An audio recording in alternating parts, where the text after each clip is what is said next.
জুমা শব্দের অর্থটা কি? এই শব্দের অর্থের মধ্যে কিন্তু তাৎপর্য লুকিয়ে আছে। জুমা শব্দের অর্থ হলো একত্র করা।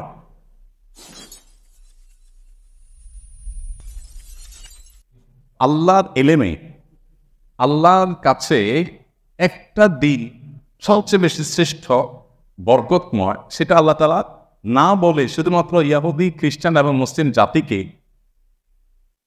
নির্বাচন করার দায়িত্ব দিয়েছেন যে তোমরা একটা দিন নির্বাচন করো। তো ইহুদিরা শনিবার নির্বাচন করেছে, কোরআনে কারিমে তার উল্লেখ আল্লাহ তাআলা করেছে, শনিবার নির্বাচন করেছে। এই জন্য ইহুদিদের কাছে ধর্মীয়ভাবে গুরুত্বপূর্ণ সপ্তাহের পবিত্র দিন হলো কোনটা?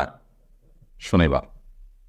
আল্লাহ যেহেতু তাদেরকে রাইট দিয়েছেন তোমরা যেটা চুজ করো, তারা চয়েস করছে না, আল্লাহ বলছে ঠিক আছে এটা তোমাদের জন্য সপ্তাহের পবিত্রতম দিন। ওকে, এরপর খ্রিস্টানদেরকে আল্লাহ তাআলা দায়িত্ব দিয়েছেন যে তোমরা একটা দিন নির্বাচন করো।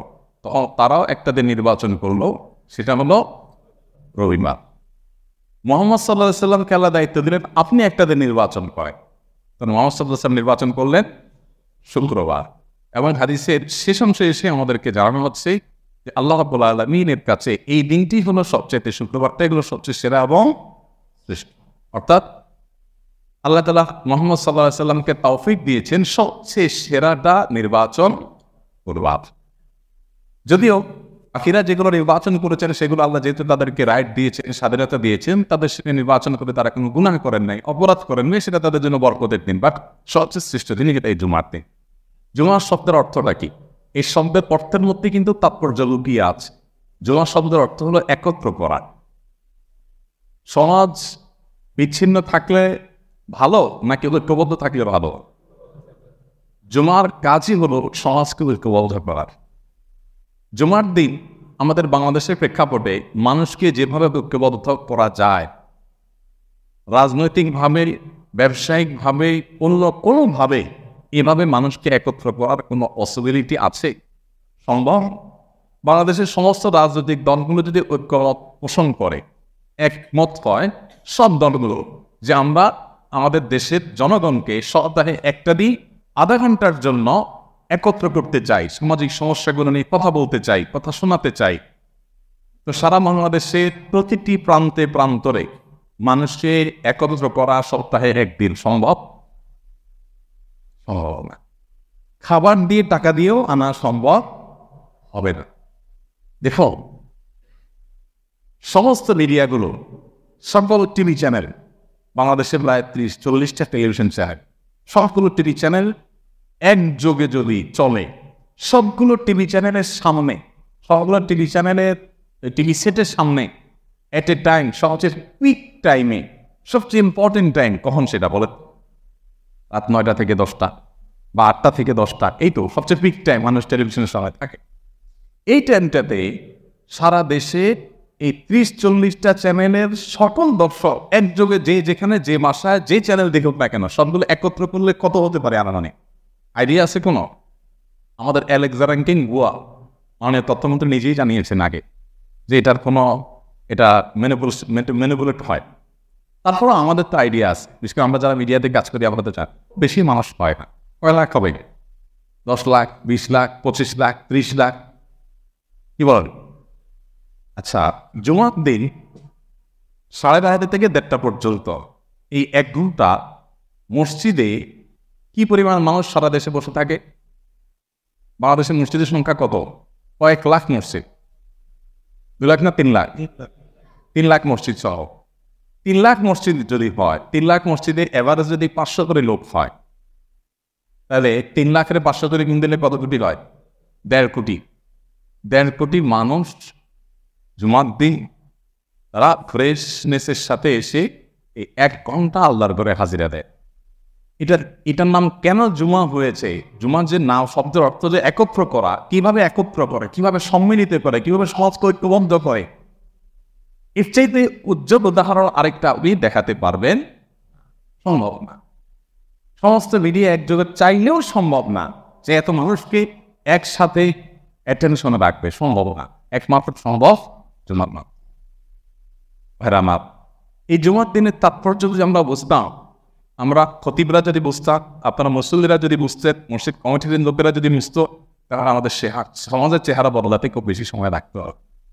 মানুষের কষ্ট থাকতো না, মানুষের অভাবতা থাকতো না, বিশৃঙ্খলা থাকতো না। আমরা কেউই আসলে জুমার দিনের তাৎপর্যটাকে সেভাবে পালন করতে পারি না। আল্লাহ তাআলা জুমার দিনের এই গুরুত্ব আমাদেরকে বোঝার তৌফিক দান। এখন পৃথিবীর বিভিন্ন প্রেসিডেন্ট, বিভিন্ন দেশের রাষ্ট্রনায়ক তাদেরকে দেখবেন সারা সপ্তাহের হিসাব নিকাশ, পর্যালোচনা জাতির কাছে তারা পেশ করে। উন্নত দেশগুলোতে আছে, এবং আমাদের দেশেও পত্রপত্রিকাগুলোতে দেখবেন যে তারা সাপ্তাহিক বুলেটিন প্রকাশ করে, প্রপত্র প্রকাশ করে, সপ্তাহের সামারি প্রকাশ করে। টেলিভিশন চ্যানেলগুলোকে দেখবেন যে সারা সপ্তাহের সারা গুরুত্বপূর্ণ বিষয়গুলো তারা বিভিন্ন প্রোগ্রাম সাজায়। এই পুরো জিনিসটার আইডিয়া দিয়েছে ইসলাম। সাপ্তাহিক এই আয়োজনটার আইডিয়া এসেছে কোত্থেকে? ইসলাম থেকে। এই জুমার দিনের গুরুত্ব এত বেশি যে আল্লাহ রাব্বুল আলামিন জুমার নামাজকে ঐক্যবদ্ধভাবে পড়ার সিস্টেম রেখেছেন। জুমার নামাজ কেউ চাইলেও একা একা পড়া সম্ভব, এমনকি একজন ইমাম একজন মুক্তাদি মিলেও জুমার নামাজ হবে না। অর্থাৎ জুমার নামাজ আমাদেরকে একত্র করতে শেখায়, জুমা আমাদেরকে ঐক্যবদ্ধ করতে শেখায়, সামাজিক সম্প্রীতি মেলবন্ধন তৈরি করতে শেখায়। এই জন্য জুমার দিনে নবী করিম সাল্লাল্লাহু আলাইহি ওয়াসাল্লামের একটা গুরুত্বপূর্ণ সুন্নাহ হলো যে পরিপাটি হয়ে গোসল করে সুগন্ধি মেখে তারপরে মসজিদে আসতে হবে। কেন?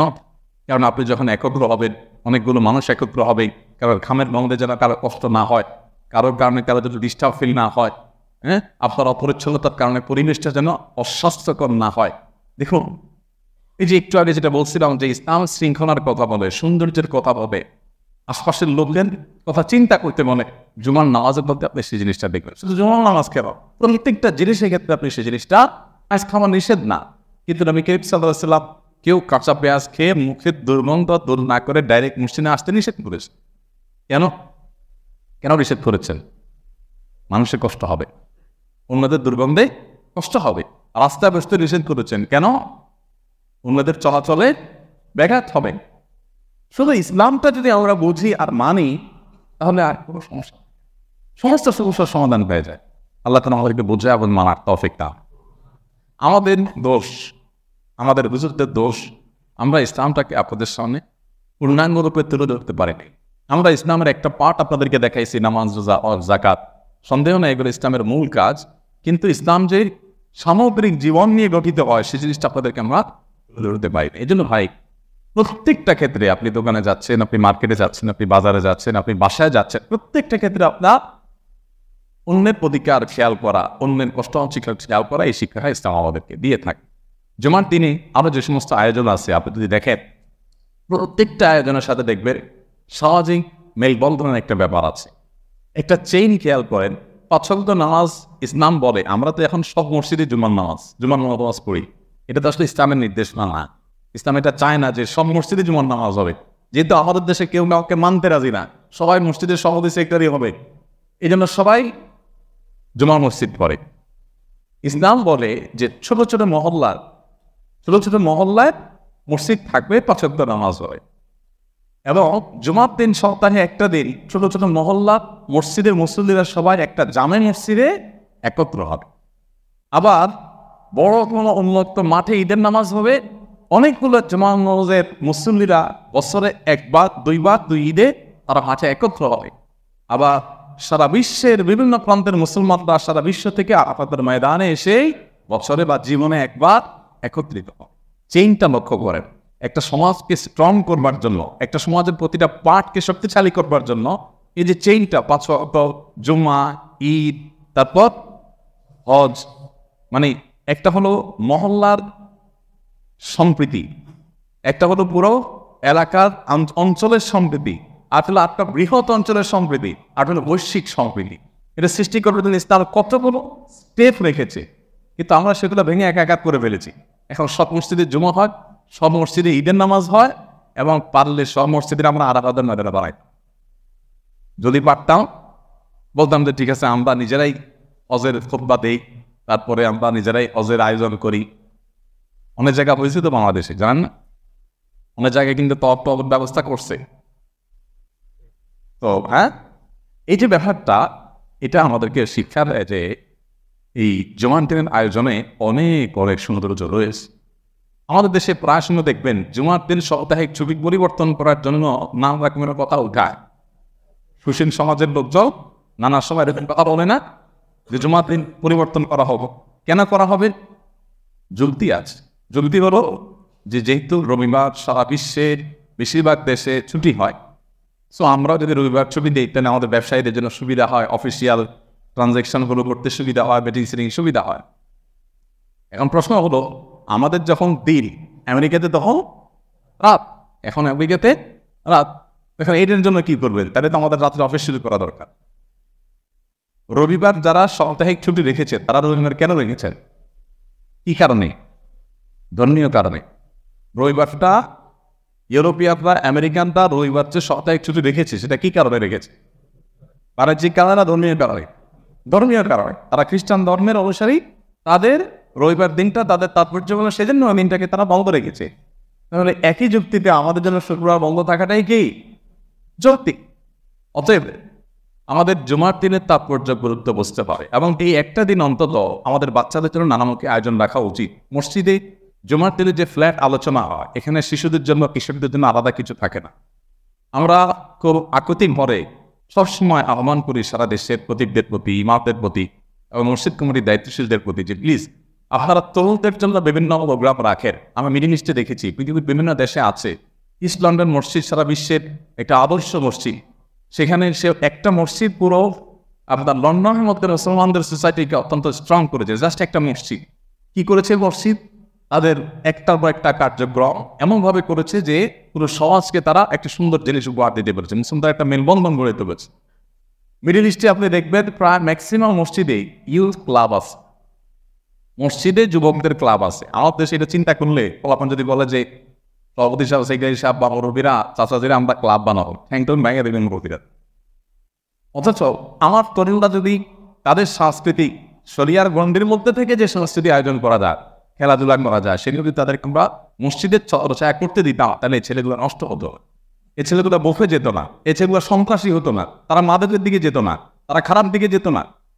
তো আমরা মসজিদকে কেন্দ্র করে কিশোরদের জন্য, শিশুদের জন্য, তরুণদের জন্য আলাদা আলাদা প্রোগ্রাম রাখা উচিত, নানা রকমের আয়োজন রাখা উচিত। আমরা আলহামদুলিল্লাহ মসজিদ কমপ্লেক্স যেটা করতেছি, সেখানে আমাদের স্বপ্ন আছে যে আমরা এইভাবে আলাদা আলাদা প্ল্যাটফর্ম রাখবো, যে তরুণরা তাদের মতো তাদের জন্য আয়োজন থাকবে, শিশুদের জন্য আয়োজন থাকবে।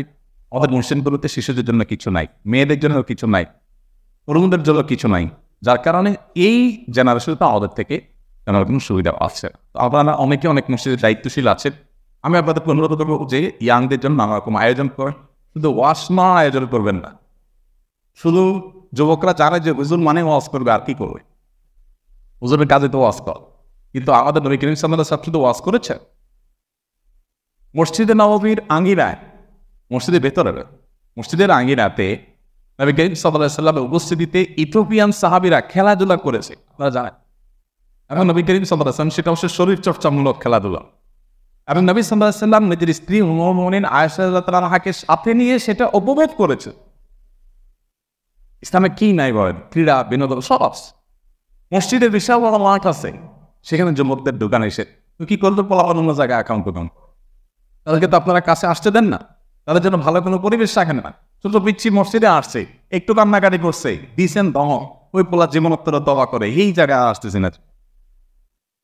এটা ইসলাম আমাকে বলেন। জুমার দিনের তাৎপর্যটা আমাদের ঘরে ঘরে, মসজিদে মসজিদে সব জায়গায় অনুধাবন করতে হবে, চর্চা করতে হবে। আল্লাহ তাআলাকে তৌফিক দান করুন এবং ইসলামটাকে শুধুমাত্র ইবাদত সর্বস্ব দিন হিসেবে না নিয়ে সামগ্রিকভাবে আমাদের জীবনের প্রত্যেকটা স্তরে ইসলাম যা আমাদেরকে গাইডলাইন দিয়েছে সেটাকে আল্লাহ তাআলা আমাদেরকে মেনে চলার তৌফিক দান করুন। আমরা সে দোয়া রাখবো ইনশাআল্লাহ আল্লাহ তাআলার কাছে, এবং সে চেষ্টা করবো। আর জুমার দিনে বিশেষ করে আগে আগে মসজিদে আসার ফজিলত অনেক বেশি।